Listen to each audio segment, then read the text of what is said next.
High বন্ধুরা, কেমন আছো? আপনাদের রাখি কুকিং চ্যানেল থেকে ওয়েলকাম।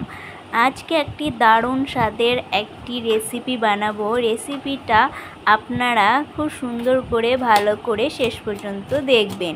আমি প্রথমে লঙ্কাগুলোকে ধুয়ে নিয়েছি। ধুয়ে নিয়ে লঙ্কাগুলোকে ভালো করে চিড়ে নিয়েছি। এখানে আমি 20টা লঙ্কা নিয়েছি।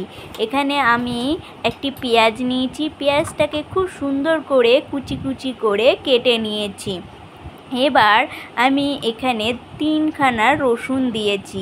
এরপর আমি একটি লেবু নিয়েছি। এই লেবুটাকে আমি রস বের করে নেব। এখানে আমি 4 ফালি করে কেটে নিয়েছি লেবুগুলোকে। এবার আমি লেবুগুলোর রস বের করে নিচ্ছি। খুব সুন্দর করে এই লেবুর রসগুলো বের করে নিয়েছি। এরপর আমি এই লেবুর রসটার বীজগুলো ফেলে দিয়ে আমি ঢাকা দিয়ে রেখেছি। এরপর আমি একটি ভিনিগার নিয়েছি। এখন আমি কড়াই বসিয়েছি। কড়াইতে আমি কিছুটা তেল দিয়ে দিয়েছি। তেল দেওয়ার পর আমি এখানটায় পেঁয়াজ কুচিগুলো ছিল যে সেই পেঁয়াজ কুচিগুলো দিয়ে দিলাম। এরপর আমি সেই চেরা কাঁচা লঙ্কাগুলো এখানেও দিয়ে দিলাম। এরপর আমি রসুনও দিয়ে দিয়েছি একসঙ্গে পুরো। এরপর একটা খুন্তি দিয়ে ভালো করে আমি এটাকে নেড়ে চেড়ে নিয়েছি। খুব সুন্দর করে নেড়ে চেড়ে নেওয়ার পর আমি এখানে 1.5 চামচের মতো নুন দিয়ে দিলাম।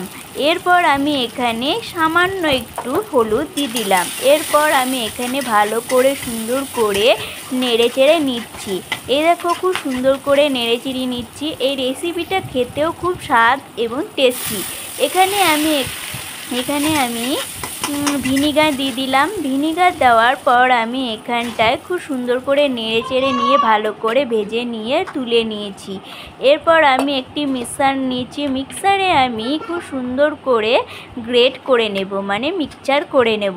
এইভাবে মিক্সচারের মধ্যে ঢেলে নিয়েছি এইগুলো। তারপরে আমি এখানে যে জুসটা ছিল, লেবুর জুসটা, সেই লেবুর জুসটা আমি এখানে দিয়ে ভালো করে সুন্দর করে মিক্সচার করে নিয়েছি। এরপর মিক্সচার থেকে আমি একটি বাটিতে তুলে নিয়েছি খুব সুন্দর করে। এবার আমি এই মিক্সচারের জিনিসগুলো খুব সুন্দর করে ঢেলে নিয়েছি। এই বাটাটা খেতে খুবই টেস্টি। লঙ্কার বাটাটা 1 থালা ভাত খুব সুন্দর করে খাওয়া শেষ হয়ে যাবে। চেটে পুটে খাওয়া শেষ হয়ে যাবে 1 থালা ভাত। আর কিছুই লাগবে না। নমস্কার।